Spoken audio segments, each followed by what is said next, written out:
It wasn't that long ago in professional circles, people would say, hey, what's your 10-year plan? And then as time moved on, people would start asking, what's your 5-year plan? And then here in the not too long ago, it was, what's your 2-year plan? And to be honest with you, I have really been working on a 6-month plan. That's about all I can handle. And then all of this happened and our world changed. And now I'm on the, what's my 1-day plan? That's about as far as I can make it right now because life is changing so rapidly. It's incredible. And now today, in the early part of 2020, I've discovered this, that we have a paradox of some sort. And the paradox is this: we are in a forced Sabbath, let's say, where life has just slowed down so much because of the stay-at-home order and we're quarantining and stores being closed. Things have just slowed down quite a bit.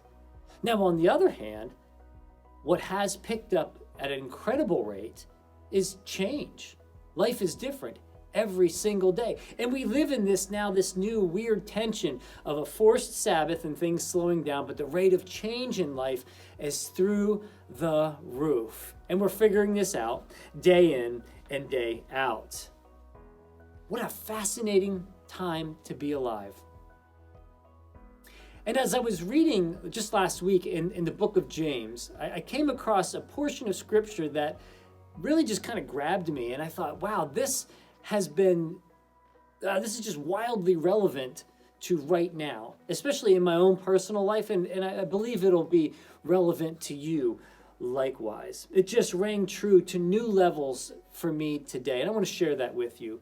And I'll be reading from James chapter 4, verses 13 through 17. And the scripture says this, beginning at verse 13. Now listen, you who say, today or tomorrow we'll go to this city, spend a year there, carry on business, make money. Why, you don't even know what'll happen tomorrow. What is your life?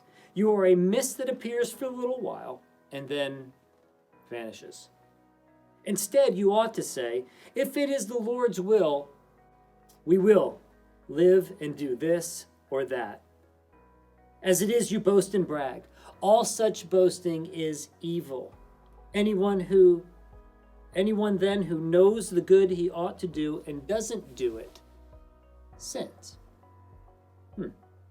Now in context, James is speaking specifically in like a business kind of context to business leaders and business owners of different men and women in professional circles. And that makes that clear in verse 13 where he says you'll carry on business and make money. So we get who the audience is in context. And then he continues, and the scripture continues that shows that this is a well-laid plan. I mean, it's a really great plan that's laid out there, meaning the timeline set today and tomorrow, that you'll spend a year there. All of that has to do with setting a timeline for everything.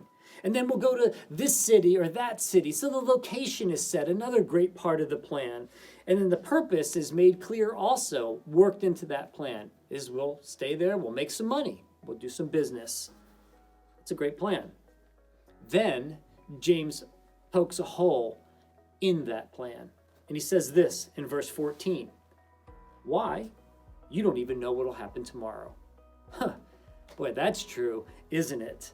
Right now, right tomorrow, I'm not even sure what's coming tomorrow, and neither are you. The truth of the matter is this: our knowledge is limited, your knowledge is limited, and life is uncertain. And it always has been uncertain, but just now, we're well aware of its uncertainty. And James goes on, just in case that wasn't abrupt enough for you to say, why, you don't even know what's going to happen tomorrow. And deep down inside, we're going, yeah, we know that's true. But then he even takes one more stab and he says, what is your life? You are a mist that appears for a little while and vanishes. Oh, that's abrupt. When I think about a fog or a mist, that you and I is what James is saying, we are a fog or a mist. And when I think about that on a morning where you see the fog or the mist laying out, the sun comes up and it dissipates with nothing there to remind me that it was there. It's just gone. That you and I are a mist in a fog. That one moment we're here and then gone with no trace. I'll tell you, that doesn't do a whole lot for my ego. But deep down, I know that's true. I know that's true. And if that's all that James would have to say, and I know it's true, this would be really disappointing and less than encouraging to hear what James had to say. But then he gets to verse 15. And in verse 15, he points out what is missing in this well-made plan. He says, you guys got it all laid out? That's wonderful, but you missed something. And he tells us what that is in verse 15. Verse 15, he says, instead, you ought to say, if it is the Lord's will, we will live and do this or that. You see, the issue isn't that plans were made. The issue isn't that there was a direction that was the issue. The issue wasn't whether you're going to make money. The issue was, where's Jesus in this? How does God fit into that plan? Has he organized that plan, or are you just running off on your own? And the reason that that's important, to make sure that Christ is at the center of all that we do and why and how we live our lives, because he is not a vapor. He is not a mist. He will not disappear. As we talked about last Sunday, he will not change. He will not be swayed by life. Jesus is the rock and the cornerstone on which we build our lives and allow him to guide and direct our plans. James says, if we know that and don't do it, now we're stepping into sin. My challenge for you and for me is this. In this quickly changing Sabbath season, take time to make sure that the plans that you are setting out and working out in your life, or at least trying to, where is Christ in them? Is he directing them? Is he a tagline?